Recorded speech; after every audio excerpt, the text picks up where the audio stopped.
Imagine waking up tomorrow to find the internet gone, global supply chains collapsed, and our most advanced technologies suddenly useless. Sounds apocalyptic, right?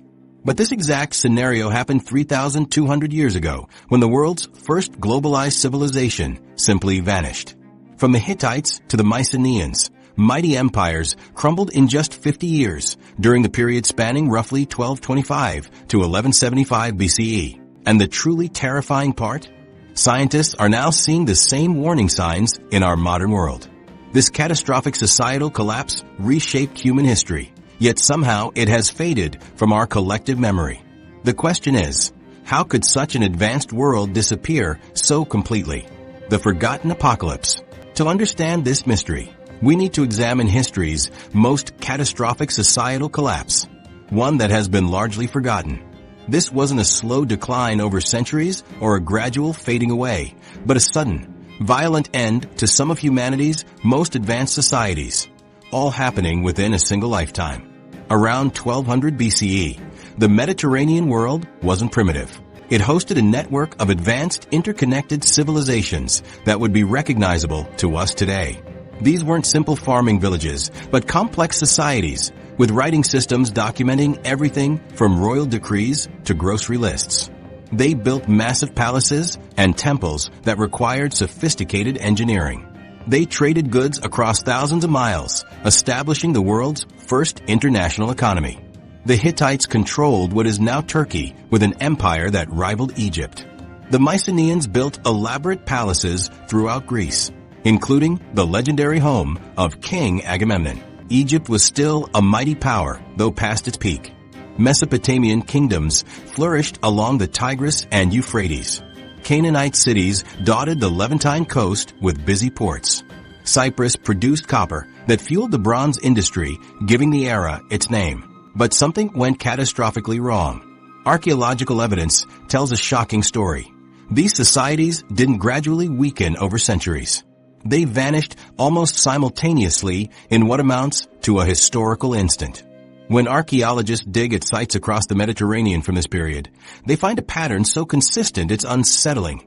A layer of ash and burned debris, abandoned buildings, and then nothing.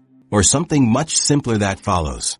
At Ugarit, a wealthy Syrian coastal city, archaeologists uncovered a clay tablet, RS 18.147, written by a desperate official as the city faced attack. It reads, "The enemy ships are coming. They have set fire to my cities and have done very terrible things in the land."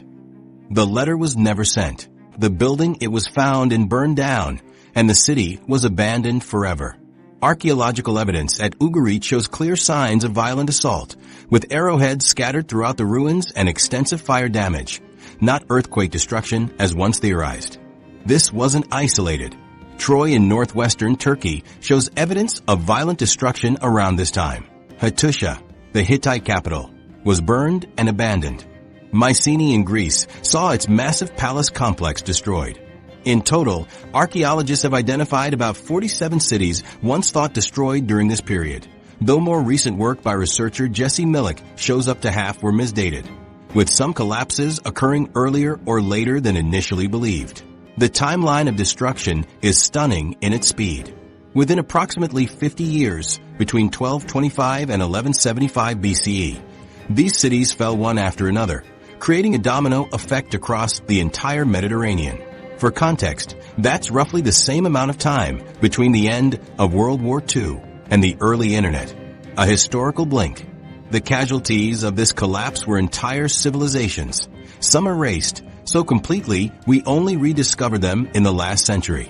The Hittite Empire, which had once fought Egypt to a standstill at the Battle of Kadesh, disappeared so thoroughly that until the late 19th century, historians weren't even sure it had existed. Their capital at Hattusha, once home to thousands, became an empty ruin. Their written language was lost for 3,000 years. The Mycenaean civilization in Greece collapsed, their palaces destroyed, their writing system, linear B, forgotten. It would take 400 years before Greece emerged from darkness into its classical age. Egypt survived, but lost its empire in Canaan and struggled with attacks on its borders. The kingdom contracted, weakened, and would never again reach its former power. Canaanite cities along the coast burned. Archaeological excavations at Ashkelon, Ashdod, and Hazor all show violent destruction layers. Cyprus saw its urban centers abandoned. The wealthy trading hub of Ugarit was destroyed so completely it would remain lost until 1928. What makes this collapse particularly shocking is how it contrasts with the centuries of development that preceded it. These weren't young, unstable societies. The Egyptians had been building pyramids for over 1,500 years by this point. Mesopotamian cities had existed for 2 millennia. The Mycenaeans had flourished for 500 years. The international trading system had functioned for centuries. Yet in the span of a single generation, within the memory of a single human lifetime, this sophisticated world system collapsed. It would be as if our modern global civilization, with its intricate supply chains, international organizations, and technological networks, simply broke down between now and 2070. How could such advanced societies vanish so quickly? How could a world system that had been developing for centuries unravel in decades? The speed itself is a mystery. It wasn't a gradual weakening, but a sudden, catastrophic failure that affected multiple societies separated by hundreds of miles of land and sea. Something systemic had clearly gone very wrong. This wasn't just any historical transition. The late Bronze Age collapse represents one of history's most dramatic and sudden civilizational failures, affecting virtually every major power across a region spanning thousands of miles. It ended not just political systems, but entire ways of life. Writing disappeared from Greece for centuries. Trade networks collapsed. Technologies were lost. Population centers emptied as people abandoned cities for small villages. The Mediterranean world entered what historians call a dark age, a period of decreased complexity, reduced population, and loss of knowledge.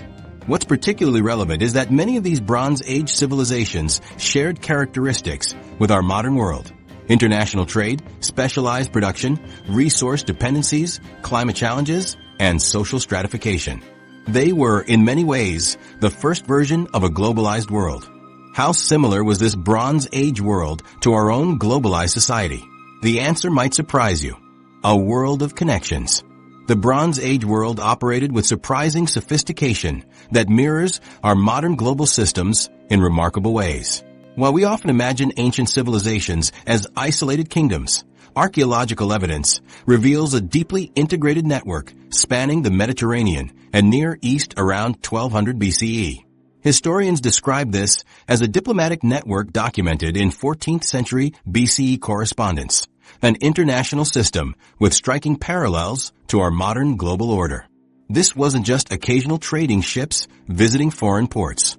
From Mycenaean palaces in Greece to Egyptian pharaohs along the Nile, from the Hittite Empire in Anatolia to the coastal cities of the Levant, these societies were economically and politically intertwined in ways that made them simultaneously prosperous and vulnerable.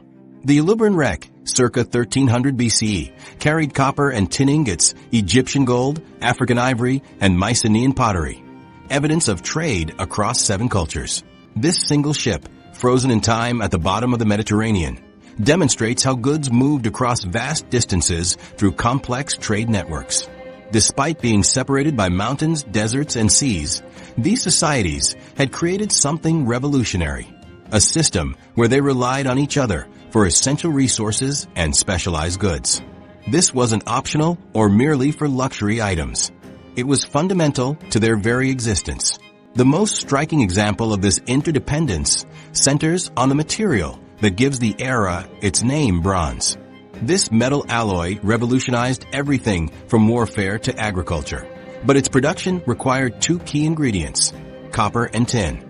While copper was relatively common in places like Cyprus, whose name literally derives from the word for copper, tin was incredibly scarce in the Mediterranean region. Analysis of bronze artifacts reveals that much of the tin came from deposits thousands of miles away, possibly as far as Afghanistan or even Britain. Think about what this means. To create the tools and weapons that powered their economies, Bronze Age kingdoms depended on supply chains crossing multiple political boundaries, mountain ranges, and seas. The parallel to our modern reliance on rare earth elements from specific regions for our electronics is striking. This wasn't just about raw materials. Specialized production centers exported finished goods throughout the known world. Mycenaean palaces mass-produced distinctive pottery that archaeologists have found scattered across the Mediterranean. Workshops in the Levant created luxury glass items exported to royal courts from Egypt to Mesopotamia. Cypriot copper workshops supplied standardized ingots to metalworkers throughout the region. The evidence for diplomatic connections is equally compelling. The Amarna letters, a cache of clay tablets discovered in Egypt, contain correspondence between Egyptian pharaohs and rulers from across the Near East. These letters reveal a sophisticated diplomatic system with formal protocols and ongoing relationships. Kings addressed each other as brothers and negotiated marriages, treaties, and trade agreements. In one letter, the king of Babylon writes to Pharaoh, "If you want gold, write to me, and I will give you up to 3,000 talents. Just send me messengers quickly and without delay." This isn't the language of occasional contact, but of regular, established relations between powers who saw themselves as equals in an international system. Even more surprising is the standardization that emerged across these different cultures. Archaeological excavations have uncovered identical weight systems used from Egypt to Mesopotamia, allowing merchants to conduct business across political boundaries. Ships carried standardized ingots with consistent weights. Common luxury goods like carved ivory pieces followed similar artistic conventions, whether made in Syria, Cyprus, or Greece. This standardization extended beyond commerce. The diplomatic language itself became standardized, with Akkadian serving as the international language of correspondence, much like English in today's global business environment. Royal courts across the region employed scribes specifically to handle foreign correspondence in this shared language. The cultural exchange was equally remarkable. Myths and stories traveled between civilizations, transforming as they went. Artistic motifs appeared on objects thousands of miles from their origin. Religious ideas crossed borders, with deities from one pantheon being incorporated into the worship practices of distant cultures. Perhaps most importantly, these Bronze Age societies developed complementary economic roles. Egypt produced vast grain surpluses, but needed timber from Lebanon and metals from elsewhere. The Hittites controlled iron deposits, but needed Egyptian gold. Coastal Canaanite cities served as trading hubs, while Cypriot copper mines supplied raw materials. Each played a specialized role in a larger economic ecosystem. By the late Bronze Age, this system had reached unprecedented complexity. Cities were larger than they had ever been. International trade moved more goods across greater distances than at any previous point in human history. Palaces employed specialized administrators to manage international connections. Written records tracked complex transactions. What emerges from the archaeological record is nothing less than the world's first globalized system. Not global in the literal sense of covering the entire planet, but global in its interconnected nature and the dependencies it created. These weren't isolated kingdoms, but participants in a regional network where disruption in one area could potentially affect everyone. And that's what makes the Bronze Age world so eerily similar to our own. Today we rely on global supply chains to deliver raw materials from across the planet. We depend on specialized production in specific regions. Our financial systems are deeply interconnected. Our economies function as parts of a larger whole rather than as independent units. The Bronze Age civilizations had created a system that made them collectively more wealthy and advanced than any that had come before. Writing, monumental architecture, advanced metallurgy, and political sophistication all flourished within this interconnected world. It was, by the standards of its time, remarkably successful. But this interconnectedness contained the seeds of its own destruction. The same connections that facilitated prosperity also created vulnerabilities. Dependencies that worked smoothly during good times became dangerous liabilities when systems came under stress. Supply lines that spanned thousands of miles were inherently fragile. Specialized production meant few societies could easily survive in isolation. What happens when multiple crises hit an interconnected system simultaneously? The answer may reveal why a world that took centuries to build unraveled with such shocking speed. The perfect storm. When multiple crises converge on an interconnected system, the results can be catastrophic.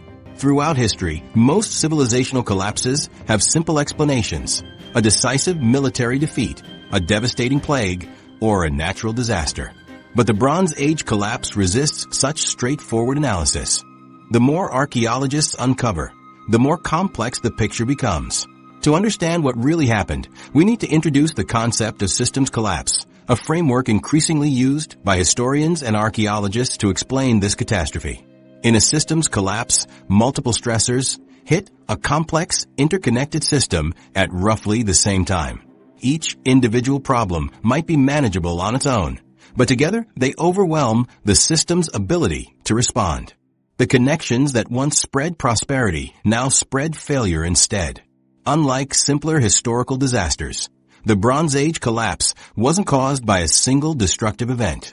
No, single earthquake, invasion, or drought can explain the synchronized failure across thousands of miles. Instead, evidence points to multiple overlapping crises that created a perfect storm of destabilizing forces. The first major stress factor appears to have been environmental. Recent climate research has revealed something truly alarming: evidence of what scientists call a megadrought that began around the collapse period. Triering measurements in Anatolia reveal a severe dry period from approximately 1198 to 1196 BCE, precisely when many sites show destruction. Perhaps most striking, subsurface water levels in the Dead Sea region dropped by over 50 meters during the end of the second millennium BCE, indicating an extremely low amount of rainfall in the surrounding mountains. This environmental stress hit agricultural systems hard. Bronze Age kingdoms relied on grain production and storage as the foundation of their economies. Palace complexes typically contained massive storage facilities for agricultural surplus, the basis of their wealth and power. When drought conditions persisted year after year, these surpluses would have quickly depleted. The consequences of agricultural failure cascaded through these societies. Food shortages led to population movements as people abandoned areas that could no longer support them. Historical records from the period, though fragmentary, contain references to famine. One Hittite text from shortly before the collapse mentions grain shipments from Egypt to keep Hutti alive, suggesting food stress had reached critical levels. But environmental factors alone don't explain the collapse. Archaeological evidence points to something equally destabilizing happening within these societies: internal rebellions and class conflict. Many Bronze Age palaces show evidence of selective destruction focused specifically on administrative centers and elite spaces, while surrounding communities show less damage. This pattern suggests that as resources became scarce, the highly stratified Bronze Age societies experienced internal uprisings. The palace systems, which controlled resource distribution, likely became targets for desperate populations. In some locations, archaeologists have found evidence that palace storage rooms were emptied rather than destroyed, suggesting organized groups taking control of resources rather than mindless destruction. The hierarchy of Bronze Age societies made them particularly vulnerable to this type of internal stress. Most were rigidly stratified, with small elite classes controlling vast resources through centralized administrative systems.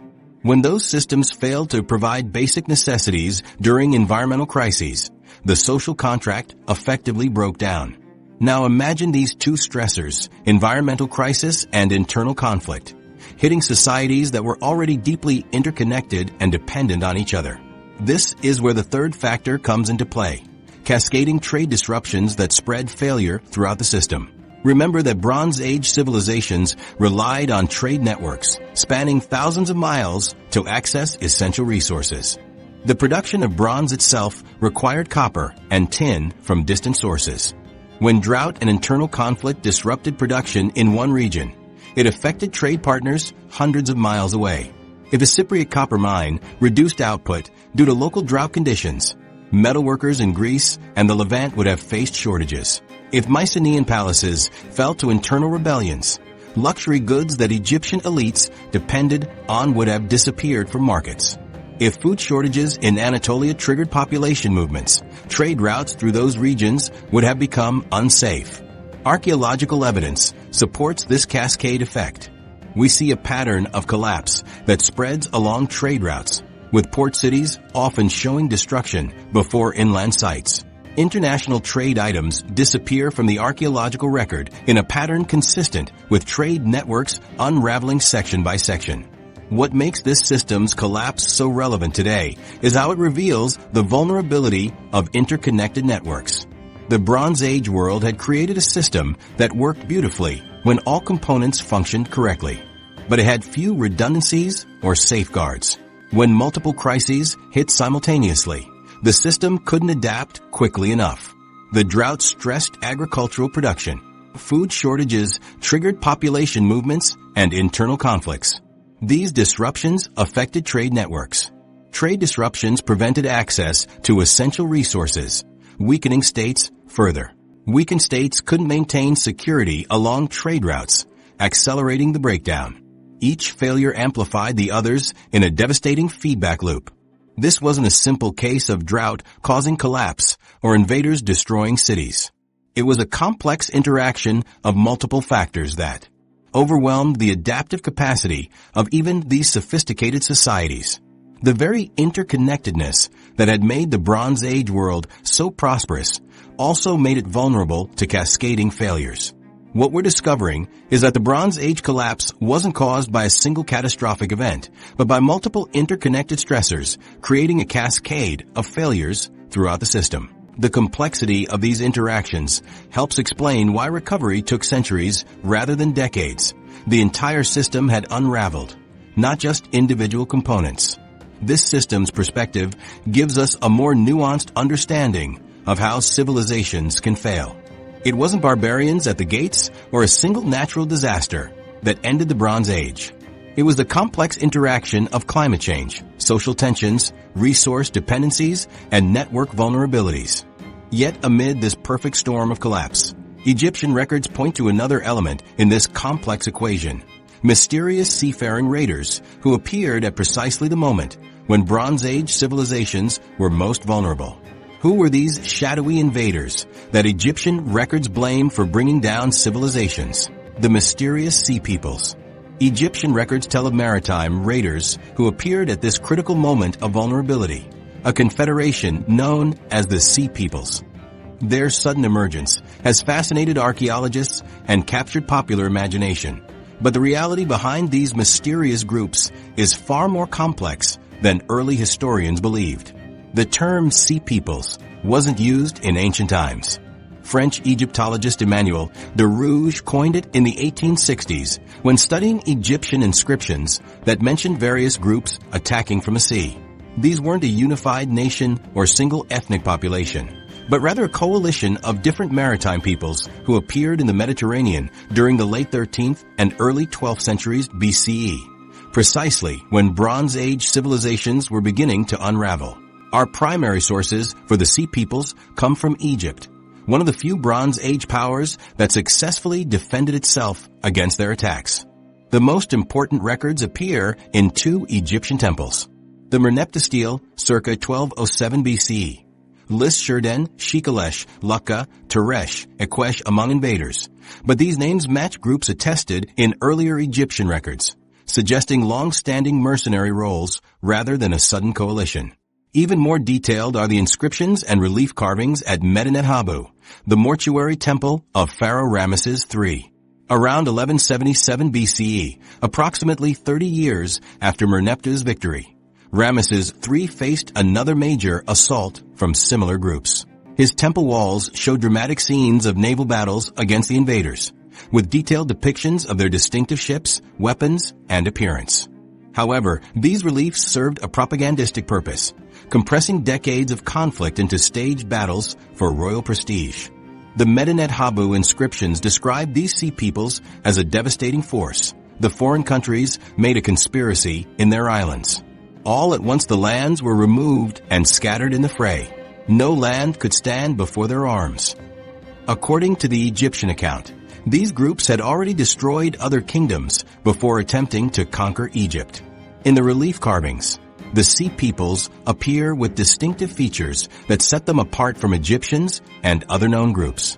Some wear unique feathered headdresses. Others have horned helmets. Their ships feature birdhead decorations at the prow and stern. Their weapons and armor differ from Egyptian styles. These visual details give us tantalizing clues about who they might have been. But despite being frequently blamed for the Bronze Age collapse, the true identity and origins of the Sea Peoples remain one of archaeology's greatest mysteries. The Egyptian records named several groups: the Peleset, Jeker, Shardana, Denyen, Weshish, Shikalesh, and others. But connecting these names to known populations has proven difficult. Multiple competing theories attempt to explain who these people were.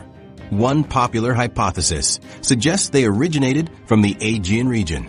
The feathered headdresses shown in Egyptian depictions resemble styles known from Mycenaean Greece. Some of the named groups might connect to regions we know: the Shardana with Sardinia, the Shikalesh with Sicily, the Denyen with parts of Greece, and the Peleset possibly with the biblical Philistines who later settled in Canaan. Other scholars argue for Anatolian origins, pointing to similarities between Sea Peoples' names and regions in what is now Turkey. The Lukka, for instance, might connect to Lycia in southwestern Anatolia. Some of the weapons depicted match styles known from Anatolian regions. A third theory suggests they represented displaced populations from already collapsed societies elsewhere. Essentially, refugees who became warriors as their home. Regions fell to the same systemic failures affecting the entire Mediterranean. This would make them symptoms rather than causes of the broader collapse. Intriguingly, the Egyptian depictions suggest these weren't simply raiders. The reliefs at Medinet Habu show the Sea Peoples traveling with women, children, and ox carts carrying possessions, indicating population movements rather than just military expeditions. This aligns with the refugee theory, suggesting people seeking new homes after their own societies collapsed. Beyond the Egyptian records, we have fragmentary evidence from other sources. Text from the Syrian city of Ugarit, written shortly before its destruction, mention enemy ships attacking coastal settlements. One desperate letter states, "The enemy ships are coming. They have set fire to my cities and have done very terrible things in the land." These might refer to Sea Peoples' attacks, though the connection isn't certain. Archaeological evidence complicates the simple invasion narrative even further. While destruction layers at many sites date to this period, the patterns don't consistently match what we'd expect from a single group of invaders moving methodically through the region. Some cities show evidence of selective destruction focused on administrative buildings, suggesting internal uprisings rather than external attacks. Others appear to have been abandoned rather than destroyed. This complexity has led many archaeologists to reconsider the Sea Peoples' role in the Bronze Age collapse. Rather than seeing them as the primary cause, modern scholarship increasingly views them as both victims and agents of a broader system's collapse. Displaced groups seeking new homes who contributed to the destabilization of already vulnerable societies.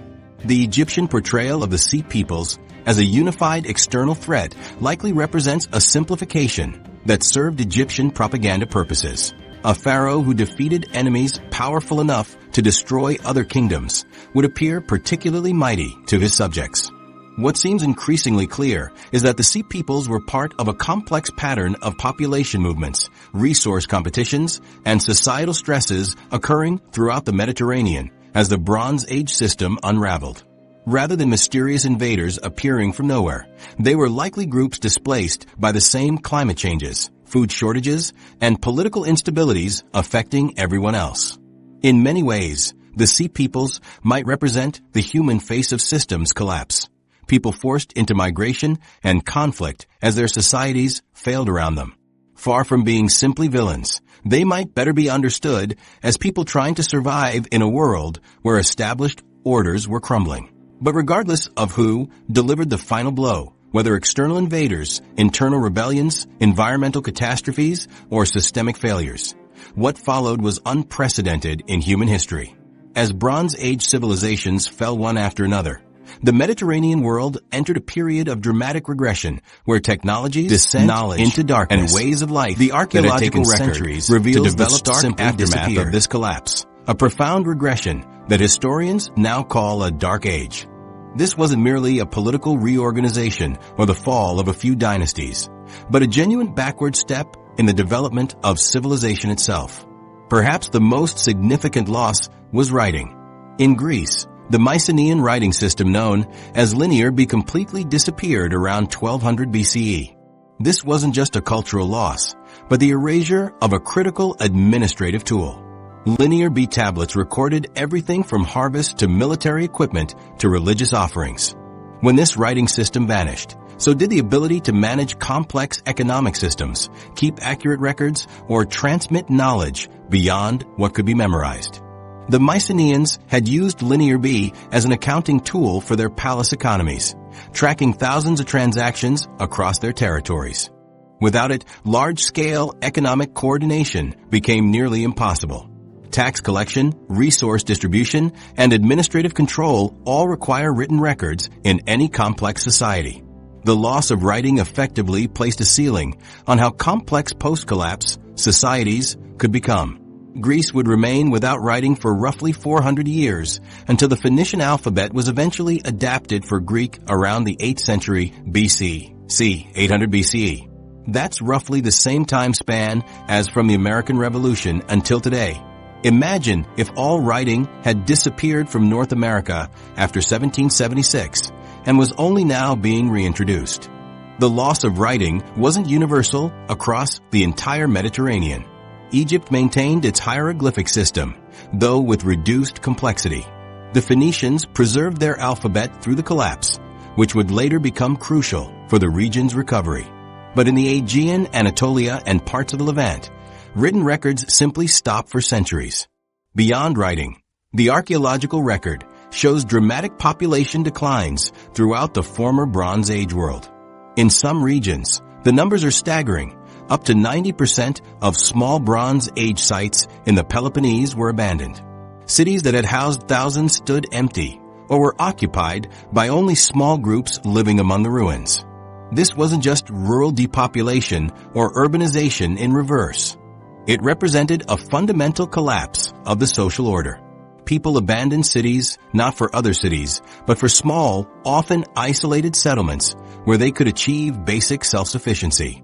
The archaeological evidence shows a shift from urban centers to small villages lacking public buildings or specialized craft areas. The contrast in architecture before and after the collapse tells its own story about lost organizational capacity. Bronze Age societies built on a monumental scale, the Lion Gate at Mycenae, the massive Hittite temples, the elaborate palaces of Knossos. These structures required architects, specialized craftsmen, organized labor forces, and administrative systems to coordinate their construction. After the collapse, buildings became dramatically simpler. Post-collapse, structures typically consisted of 1 or 2 rooms with basic construction techniques. The ability to mobilize resources and labor for monumental projects disappeared. It would take centuries before anything approaching the architectural achievements of the Bronze Age would again appear in many regions. The collapse of international trade networks led to another form of regression. Luxury goods that had been commonplace in Bronze Age contexts, carved ivory, gold ornaments, lapis lazuli, decorated ostrich eggs from Africa, vanish from the archaeological record. Specialized products that required materials or expertise from multiple regions disappeared. Even utilitarian items like tools show less complexity and more local variation as standardized production broke down. Evidence of technological regression appears in multiple crafts. Perhaps the most visible is pottery production. For centuries, Bronze Age potters had used sophisticated wheels to create standardized, thin-walled vessels in mass quantities. After the collapse, many regions reverted to handmade pottery with thicker walls and simpler designs. The potter's wheel, a technology that had been in use for over 1,000 years, fell out of use in some areas, not to return for centuries. Metalworking shows similar regression. The complex bronze alloys that required multiple ingredients from different sources gave way to simpler metals. Fine metalworking techniques disappeared from many regions. Items that were once mass-produced became rare, replaced by simpler local imitations when they existed at all. Even food production methods simplified. Evidence from plant and animal remains shows less specialized agriculture and more emphasis on mixed farming and herding that could sustain individual communities without external inputs. The elaborate irrigation systems and specialized crop production of the Bronze Age gave way to simpler, more resilient, but less productive agricultural practices. These changes weren't merely economic simplifications or adaptations to new conditions. They represented genuine losses of knowledge and capability. Techniques and technologies that had taken centuries to develop vanished within a generation or two. Without writing to preserve knowledge, and with the breakdown of apprenticeship systems in specialized crafts, skills that couldn't be passed directly from person to person simply disappeared. This knowledge extinction is perhaps the most profound aspect of the Dark Age. Without written records, historical memory shortened to what could be transmitted orally. Complex technical knowledge that required precise instructions couldn't survive. Administrative systems that managed resources across regions collapsed to what could be overseen directly. The Dark Age wasn't uniformly dark everywhere. Egypt maintained greater continuity, though with reduced territory and influence. Some coastal regions recovered more quickly than others. But for much of the former Bronze Age world, this period represented a genuine regression to simpler forms of social organization, technology, and knowledge systems. What makes this period so significant is that it contradicts our usual assumption that human progress moves steadily forward. The Dark Age demonstrates that complex societies can indeed collapse and lose capabilities that took centuries to develop.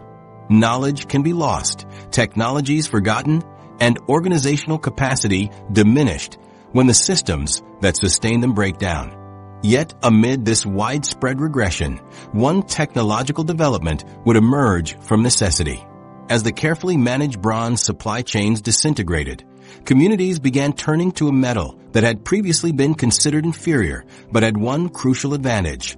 It was far more widely available in local deposits throughout the region. Iron from the ashes. The emergence of iron technology represents one of history's most remarkable technological transitions. A shift that wasn't merely about replacing one metal with another, but about fundamentally reorganizing society itself. As Bronze Age trade networks unraveled, the production of bronze became increasingly difficult. Bronze, the defining material of the era, required two key ingredients, copper and tin. While copper was relatively common in regions like Cyprus, tin for bronze often came from Cornwall and Central Asia. Trade disruptions around 1200 BCE severed these links, forcing communities to adopt iron. When long-distance trade collapsed, tin supplies dwindled and bronze production faltered. This created a critical materials shortage at precisely the moment when societies faced their greatest challenges. The metal that had formed the backbone of military equipment, agricultural tools, and status objects for centuries became increasingly scarce. In archaeological sites dating to this transitional period, we see evidence of bronze being carefully recycled and repurposed, a clear sign of scarcity. But nature abhors a vacuum, and the bronze shortage created space for an alternative technology that had existed for centuries but remained secondary: ironworking. Iron had been known since approximately 1800 BCE, but it had significant limitations compared to bronze. Early iron was softer, more difficult to cast into complex shapes, and more prone to rusting. Bronze, with its superior properties, had remained the preferred metal for most applications. What changed wasn't the discovery of iron, but its newfound importance when bronze became unavailable. As societies adapted to the post-collapse world, iron shifted from a marginalized technology to a critical innovation. Archaeological evidence shows a clear pattern of increasing iron usage immediately following the Bronze Age collapse across multiple regions. The transition wasn't immediate or uniform. In many locations, early iron objects imitated bronze forms. suggesting metalworkers were adapting familiar designs to the new material. Excavations revealed daggers, spearheads, and ornaments that maintain Bronze Age shapes but are crafted from iron. This pattern is visible from Greece to the Levant, indicating a widespread technological adaptation occurring roughly simultaneously across the Mediterranean world. What made this shift truly revolutionary wasn't just the replacement of one metal with another. Iron fundamentally changed who could access metal technology and how it was produced. Unlike bronze, which required specific distant resources, iron ore was widely available across much of Europe and the Mediterranean region, as documented in Stoia and Wertheim studies on early iron spread in Europe. This greater geological availability meant that local communities could produce their own iron without depending on long-distance trade networks.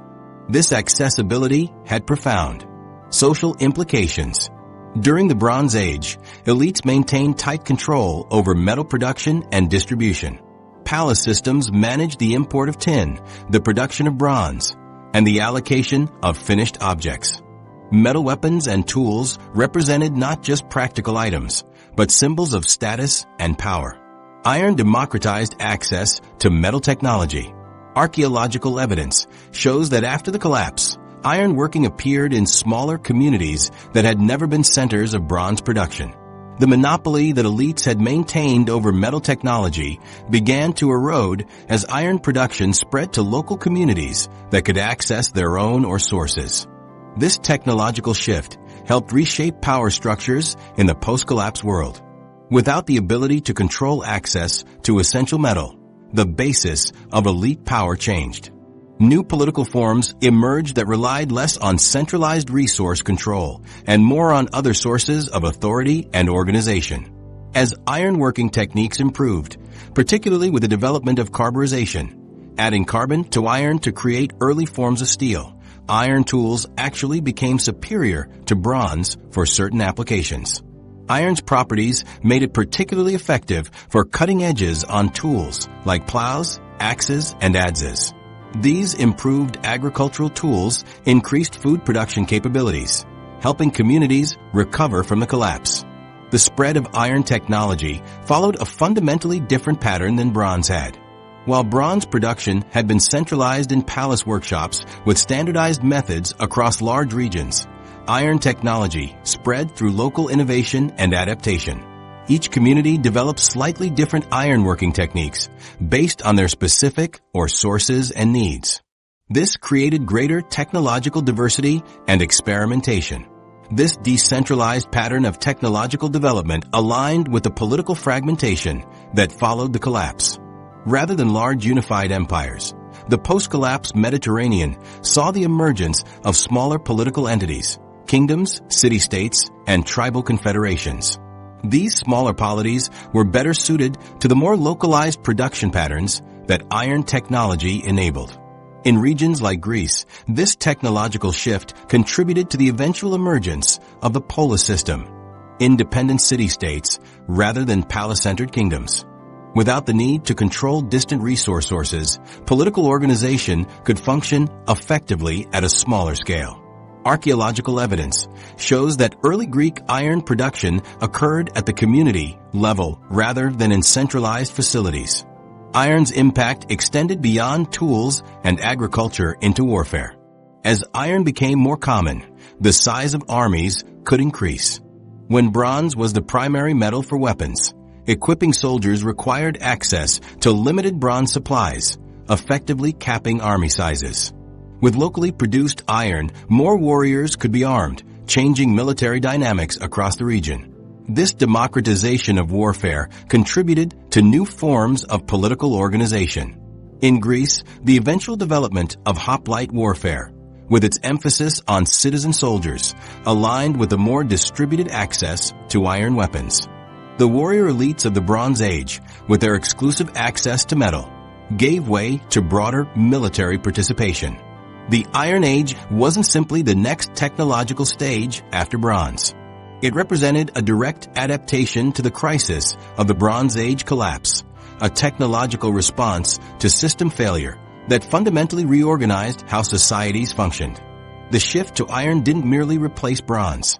It created new possibilities for social organization, new patterns of production and trade, and new relationships between communities and resources. It represents one of history's most profound examples of technological adaptation reshaping society after catastrophic change. From the ashes of the Bronze Age system emerged a world organized around more local production, more distributed power, and more technological diversity. Iron wasn't just a new metal. It became the foundation for entirely new forms of social and political organization that would eventually give rise to the classical world. Yet while iron technology helped societies adapt and recover from collapse, not every community experienced total devastation in the first place. Some settlements managed to weather the Bronze Age collapse with remarkable resilience, maintaining continuity while the world changed around them. Islands of resilience. While iron technology helped communities rebuild after collapse, not all societies experienced total devastation in the first place. The archaeological record reveals a more nuanced picture than universal destruction across the Mediterranean world. The Bronze Age collapse was catastrophic, but it wasn't universal. Archaeological. Excavations reveal that while major powers collapsed and cities burned, certain communities managed to weather the storm. These survivors weren't just lucky, they share specific characteristics that offer crucial insights into what makes societies resilient. One of the most compelling examples comes from the coastal town of Tel Twini in modern-day Syria. Located in a region where other major centers were destroyed and abandoned, this settlement shows remarkable continuity through the collapse period. Excavations reveal no destruction layer from this time. Instead, we see evidence of ongoing habitation, continued construction, and adaptive strategies that allowed this community to maintain itself while neighboring cities fell. What made Tel Twini different? Its geography provided a crucial advantage.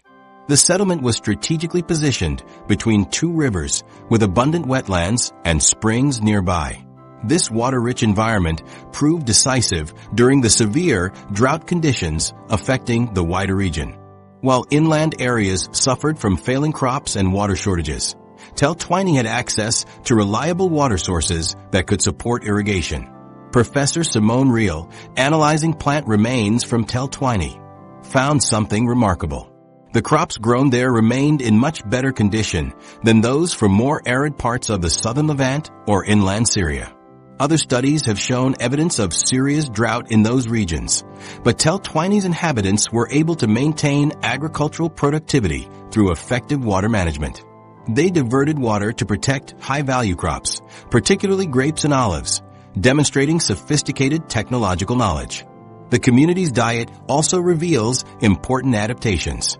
Analysis of plant, animal, and human remains shows a distinctive pattern. They consumed primarily locally cultivated crops, including emmer wheat, grapes, olives, and bitter vetch, a protein-rich pulse. A 2024 PLOS One study found that human remains indicate surprisingly low nitrogen levels, suggesting limited animal protein consumption. This plant-forward diet bears striking similarities to what we now call the Mediterranean diet, recognized for both health benefits and sustainability. Their approach to animal husbandry further demonstrates sustainable resource management.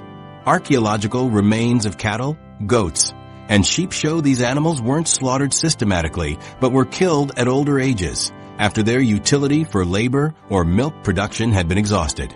This practice maximized the value of each animal within the community's resource system. Perhaps most telling is Tel Twini's relationship with maritime resources. Despite being located just a kilometer from the sea and maintaining trade connections with overseas lands including Greece and Cyprus, carbon isotope analysis of human bones reveals they consumed primarily terrestrial foods. This focus on locally available resources may have insulated them from disruptions in maritime trade as the broader Mediterranean system collapsed. Tel Twini wasn't alone in its resilience. Several settlements on Cyprus also weathered the collapse with minimal disruption. The city of Kition provides another instructive example. Excavator Vassos Karagiorgis's 1992 excavations found no evidence of violent destruction during the transition from late Cypriot IIC to IA periods. precisely when other regions experience devastation. Instead, archaeological evidence shows cultural continuity and even flourishing in the aftermath period, particularly at Kition and Paphos. These Cypriot communities likely benefited from the island's relative isolation. While connected to Mediterranean trade networks, they maintained some degree of self-sufficiency that proved valuable when those networks collapsed. The island's copper resources remained valuable even as trade patterns shifted, allowing these settlements to adapt to new economic realities rather than simply collapsing when old systems failed. Further east, the Middle Assyrian Empire presents a case of large-scale resilience. While other major powers disappeared, Assyria survived the Bronze Age collapse largely intact. It maintained control over southeastern and southwestern Anatolia, northwestern Iran, and much of northern and central Syria and Canaan, reaching as far as the Mediterranean and Cyprus. Assyrian written records remained numerous and consistent throughout this period, and they retained the capacity for long-range military campaigns in all directions.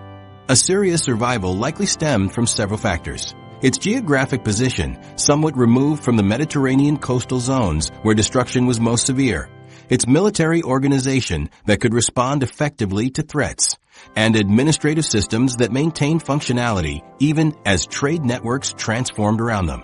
When we analyze these survival cases collectively, clear patterns emerge.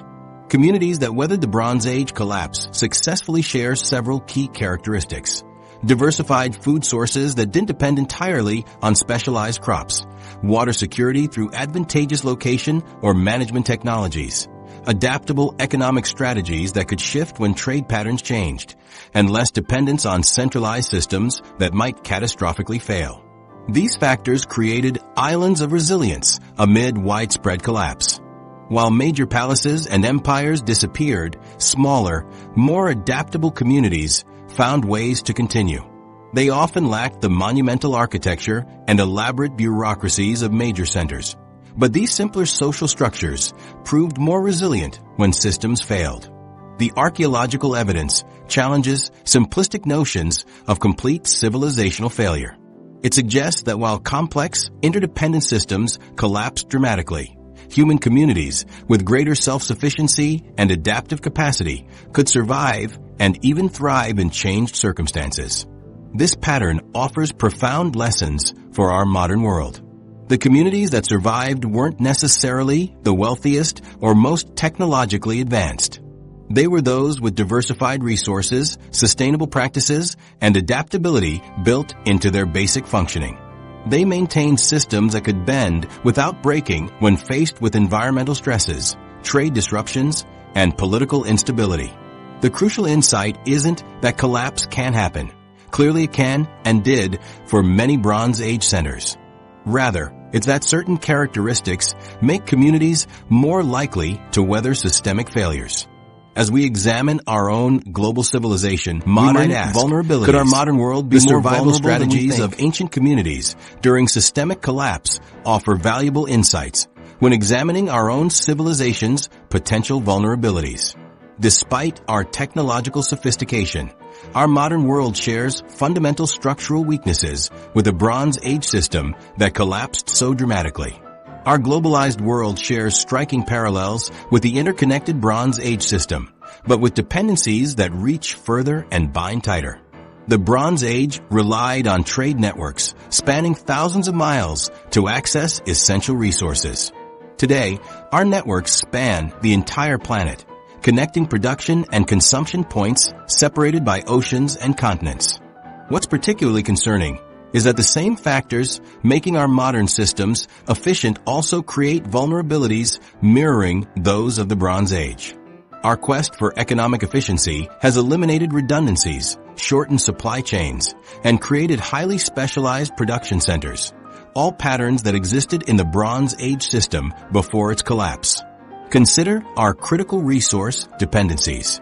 Modern electronics require rare earth elements like neodymium, dysprosium, and terbium.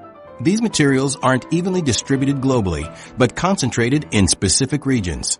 with China currently producing approximately 85% of the world's supply, according to a 2022 Science Advances study.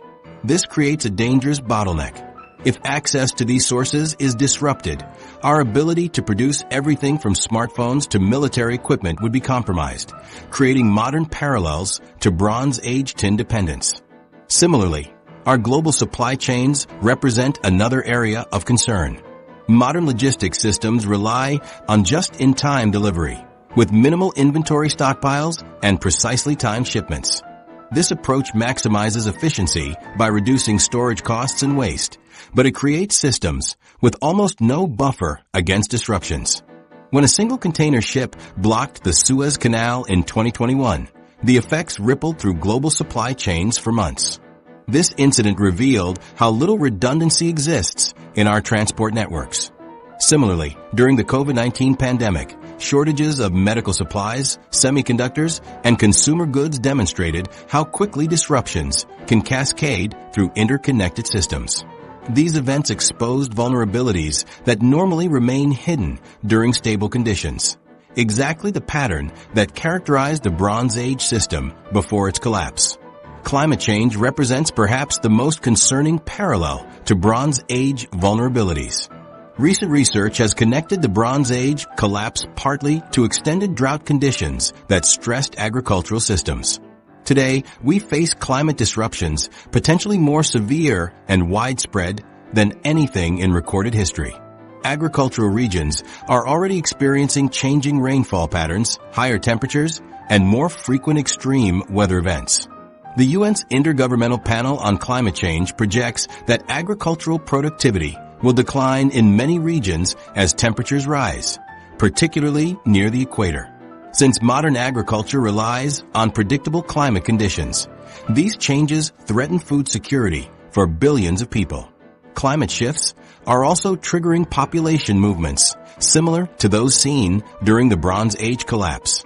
The World Bank estimates that by 2050, over 140 million people may become climate migrants, forced to leave their homes due to rising seas, agricultural collapse, or water scarcity. These movements could overwhelm political systems and create instability in receiving regions, again mirroring processes visible in the archaeological record of the Bronze Age collapse. Recent system disruptions have revealed just how vulnerable our interconnected world can be. The 2008 financial crisis demonstrated how problems in one sector, U.S. housing, could spread globally through financial interconnections, threatening the entire world economy. What began as a seemingly contained problem with subprime mortgages nearly collapsed the global financial system because of complex, hidden connections between institutions. The COVID-19 pandemic similarly revealed vulnerabilities in our healthcare systems, supply chains, and social structures. A virus that emerged in one city spread globally within weeks through our transportation networks. Supply shortages cascaded as production facilities closed. Healthcare systems became overwhelmed simultaneously across multiple countries. The pandemic exposed how quickly our systems can be overwhelmed when multiple stresses occur simultaneously. Power distribution in modern societies also creates vulnerabilities similar to those of Bronze Age systems. Like the palace-centered economies of the Bronze Age, today's societies feature significant inequality in access to resources and decision-making power. During periods of resource scarcity, these inequalities can generate internal tensions that undermine social cohesion and political stability. We've already seen examples of resource scarcity contributing to political instability. Food price spikes in 2007 to 2008 and 2010 to 2011 triggered protests and riots in dozens of countries. Water access disputes have fueled conflicts in regions from the Middle East to Central Asia. As climate change intensifies resource pressures, these internal tensions may worsen, creating vulnerability patterns reminiscent of those seen in Bronze Age societies prior to collapse. What emerges from this comparison is unsettling. Modern civilization, despite its technological advantages, shares fundamental structural vulnerabilities with the Bronze Age world. Our systems are optimized for efficiency rather than resilience. Our economic networks create dependencies that can transmit failure. Our resource needs depend on specific sources that could be disrupted. Our social structures contain tensions that resource scarcity could exacerbate. The speed of potential failure may even be greater today. Our hyper-connected world can transmit disruptions nearly instantaneously across the globe. Financial markets can collapse in hours. Supply chains can unravel in days.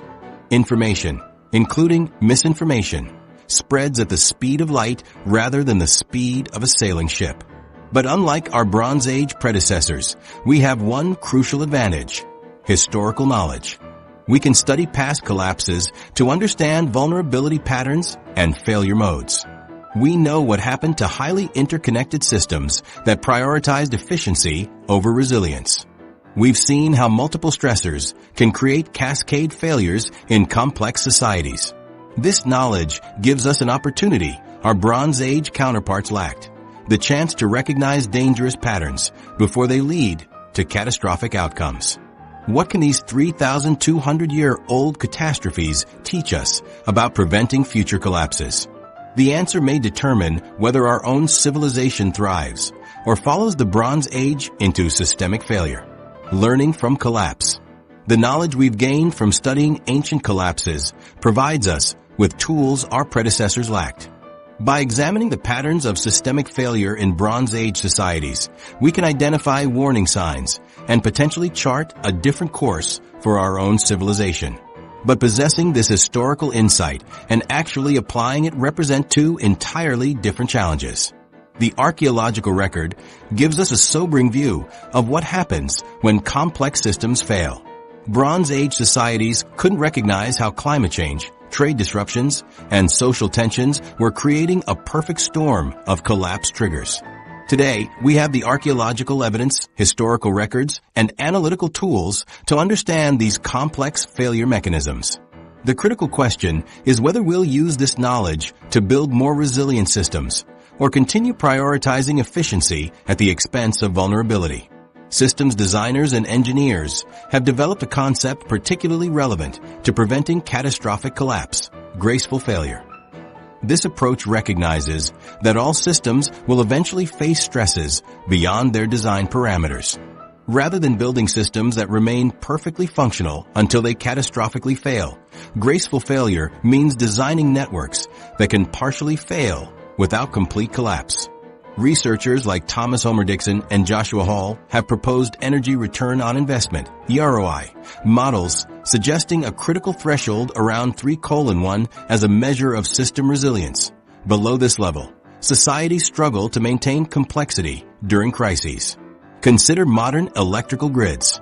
Traditional centralized power systems can experience cascading failures where one problem triggers others until entire regions lose power. In contrast, more resilient grid designs incorporate microgrids, smaller, semi-autonomous systems that can disconnect from the main grid during disruptions and continue providing power locally. When part of the system fails, it fails gracefully without bringing down the entire network. This mirrors how some Bronze Age communities managed to survive while larger systems collapsed around them. Similar principles apply across multiple domains. Rather than relying on massive monoculture farms dependent on global supply chains, resilient food systems incorporate distributed local production alongside global networks. Companies are rethinking supply chains to include redundancies and alternative suppliers rather than maximizing efficiency through single-source relationships. These approaches sacrifice some efficiency for security, exactly the trade-off that many surviving Bronze Age communities made. Vulnerability assessments of modern nations reveal striking differences in resilience capacity. According to World Bank resilience reports, Japan consistently demonstrates high resilience despite facing frequent natural disasters. Its infrastructure incorporates redundant systems with backup power and transportation networks. Its disaster preparation protocols are comprehensive, and its social cohesion provides cultural resilience during crises. When the 2011 tsunami devastated coastal regions, these factors helped Japan recover without societal collapse. In contrast, nations like Saudi Arabia show concerning vulnerability patterns despite current wealth. Heavy reliance on a single resource, oil, limited agricultural capacity, water scarcity, and potential for social tensions create a vulnerability profile with uncomfortable parallels to Bronze Age states before their collapse. These assessments highlight how economic diversification, resource security, and social cohesion contribute to national resilience. Modern technological solutions offer tools for building resilience that Bronze Age societies couldn't imagine. Predictive modeling and early warning systems can help identify cascade failures before they become catastrophic. Climate models can project agricultural impacts decades ahead, allowing societies to adapt production methods and crop selections. Network analysis can identify critical nodes in supply chains where disruptions would cause maximum damage, enabling preventive strengthening. These technological approaches work alongside traditional resilience strategies. Just as some Bronze Age communities survived through water management and crop diversification, modern communities can build resilience through distributed energy production using renewable sources, local food systems that reduce transportation dependencies, and redundant supply chains that can adapt to disruptions. However, technology alone won't prevent collapse if social factors aren't addressed. Archaeological evidence from the Bronze Age suggests internal conflicts contributed significantly to system breakdown. Similar patterns could emerge in modern societies where inequality creates tensions that resource scarcity might exacerbate. Building truly resilient systems requires addressing social vulnerabilities alongside technological and environmental ones. The parallel between Bronze Age palace economies and modern wealth concentration is particularly relevant. In both cases, concentrated resource control creates vulnerability during system stress. When Bronze Age palaces fell, the systems they controlled collapsed with them. Modern resilience requires more distributed resources and decision-making authority to prevent similar cascade failures when institutions face crisis. What's becoming increasingly clear is that civilization collapses aren't inevitable natural events, but preventable outcomes of system design choices. The Bronze Age collapse wasn't predetermined by drought or invasion alone, but by how those societies had structured their interdependencies and resource flows. Similarly, our modern vulnerabilities aren't fixed, but reflect specific choices about how we've designed our economic, political, and resource systems. This insight offers both warning and hope. Warning because it means we can't simply assume our technological advantages will protect us from systemic collapse. Hope because it means collapse isn't inevitable. It's preventable through intentional design for resilience and adaptation. The historical record shows that societies can adapt to even severe challenges when they incorporate resilience principles. The survivors of the Bronze Age collapse weren't necessarily the most technologically advanced or wealthy societies, but those with diversified resources, sustainable practices, and adaptable systems. These same principles remain relevant today, though the specific implementations differ. Building truly resilient modern systems requires a fundamental shift in thinking, from optimizing solely for short-term efficiency to balancing efficiency with long-term resilience. It means incorporating redundancies, creating diverse systems rather than monocultures, establishing feedback mechanisms that identify problems early, and designing for graceful rather than catastrophic failure. Yet when we look beyond the immediate devastation of the Bronze Age collapse, we discover something unexpected. From the ashes of this catastrophe emerged new forms of social organization, technological innovation, and cultural expression that would eventually transform human history. This raises a profound question about the nature of civilizational change itself. The cycle of civilization. Throughout history, societies have followed a recurring pattern that reveals a deeper truth about human civilization. After periods of collapse and darkness, renewal often follows, bringing innovations that transform the world in unexpected ways. This pattern of destruction and rebirth raises important questions about the fundamental nature of societal development. Is collapse always the end or sometimes a beginning? When? We look at what followed the Bronze Age Dark Age. We discover something remarkable. After centuries of reduced complexity, population decline, and lost knowledge, the Mediterranean world experienced an extraordinary renaissance. From the ashes of collapsed Bronze Age societies emerged the classical world that gave us democracy, philosophy, and many foundations of modern thought. This pattern forces us to consider a provocative possibility. Perhaps collapse, while undeniably devastating for those who experience it, sometimes clears space for new forms of social organization and innovation that might not have emerged otherwise. The fall of rigid, centralized Bronze Age systems may have created openings for experimentation that weren't possible within the constraints of those earlier structures. The political innovations that emerged in the post-collapse Mediterranean world stand as perhaps the most significant example. Archaeological evidence from Vardës Burrows excavations shows that by the early 8th century BCE, following Dark Age recovery, Greek communities were already developing new political structures unlike anything in the Bronze Age. These early changes eventually led Athens to develop the world's first democratic system. This radical experiment in collective governance would have been unthinkable in the hierarchical palace societies of the Bronze Age, where power flowed from divine kings through carefully controlled bureaucracies.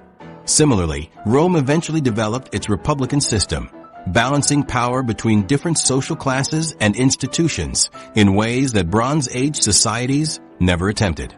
These new political forms weren't simply variations on earlier models, but fundamentally different approaches to organizing human communities. They emerged in a world where the rigid templates of Bronze Age governance had been wiped away, creating space for political experimentation. The spread of alphabetic writing illustrates another aspect of post-collapse innovation. The Phoenician alphabet, which survived the Bronze Age collapse when other writing systems disappeared, became extraordinarily influential during the recovery period. Archaeological evidence shows this alphabet was already in use in tablets from Ugarit by 1200 BCE and was refined in early Greek inscriptions by approximately 800 BCE. This writing system spread through Phoenician trading centers like Byblos, Sidon, and Tyre to communities throughout the Mediterranean. Unlike the complex Bronze Age writing systems that required years of specialized training and were limited to small scribe classes, alphabetic writing was relatively simple to learn and use. As Phoenician traders spread their alphabet throughout the Mediterranean, it was adopted and adapted by different cultures. The Greeks modified it to better represent their language, adding vowels to create the first true alphabet. This Greek adaptation then spread to the Etruscans and eventually to the Romans, evolving into the Latin alphabet we use today. This democratization writing, making it accessible to merchants, artisans, and eventually ordinary citizens rather than just specialized scribes, represented a profound shift in how knowledge could be recorded and shared. Iron technology, which flourished after the collapse, provides another example of post-collapse innovation. As we've seen, ironworking gained prominence partly because bronze production faltered when trade networks collapsed. But over time, iron technology advanced far beyond simple substitution for bronze. Innovations in smelting and forging created tools superior to anything possible with bronze. These improved iron tools, particularly agricultural implements like plows, enabled farming innovations that eventually supported larger populations than had existed before the collapse. Iron's greater availability and the localized nature of its production meant more communities could access metal tools, spreading agricultural improvements more widely than had been possible under centralized Bronze Age systems. The decentralized political landscape that emerged after the collapse fostered competition and innovation between smaller political units. Without dominant empires imposing standardized approaches, communities developed diverse solutions to common problems. Greek city-states experimented with different governmental forms, from Spartan militarism to Athenian democracy. Phoenician trading cities developed new commercial practices. This diversity created a kind of natural laboratory for social and political innovation. This pattern of complexity, collapse, and renewal appears repeatedly throughout human history. The fall of the Western Roman Empire eventually led to the diverse innovations of medieval Europe. The collapse of China's Han Dynasty preceded the cultural flowering of the Tang. The Black Death, devastating as it was, helped clear feudal structures that had constrained European society, contributing to conditions that made the Renaissance possible. These historical cycles suggest something important about how human societies develop. Highly centralized, rigidly hierarchical systems eventually become brittle. They optimize for control and predictability at the expense of adaptability. When multiple stresses hit such systems simultaneously, they can experience catastrophic failure rather than gradual adaptation. But from these failures, more flexible and diverse forms of organization often emerge during recovery periods. This perspective gives us a more nuanced view of collapse. While we should never minimize the immense human suffering that accompanies societal breakdown, the lives lost, knowledge destroyed, and communities shattered, we can recognize that collapses aren't simply endpoints. They're transitions, albeit traumatic ones, that sometimes clear away rigid structures that prevent adaptation and innovation. The crucial question isn't whether human societies will continue to exist. They almost certainly will, given our species' remarkable adaptability. The question is whether we can navigate our current challenges through adaptation rather than collapse. Can we transform our systems without first destroying them? Can we learn from the Bronze Age collapse and other historical examples to build adaptability into our social structures before crisis forces change through catastrophic failure? As we reflect on these ancient lessons, we must confront an uncomfortable truth about our own civilization's future. No matter how advanced we believe ourselves to be, we remain subject to the same fundamental patterns that have shaped human societies for millennia. The lessons of history reveal a stark truth about our present moment. The Bronze Age societies weren't primitive or fundamentally different from us. They were complex, interconnected, and confident in their permanence, until they weren't. Yet humans rebuilt. From that dark age emerged new ideas, technologies, and social structures that transformed the world. Today, we stand at a similar crossroads with our eyes wide open. We can ignore these historical warnings or use them to create systems that prioritize resilience over efficiency, sustainability over exploitation, and adaptation over rigidity. Especially as recent nature climate change studies warn we may surpass critical thresholds by 2050. The choice is ours. What will remain of our civilization in 3,000 years? The answer may depend on how we implement community resilience strategies today, from diverse energy sources to adaptable food systems that can prevent the cascading failures that doomed the Bronze Age world.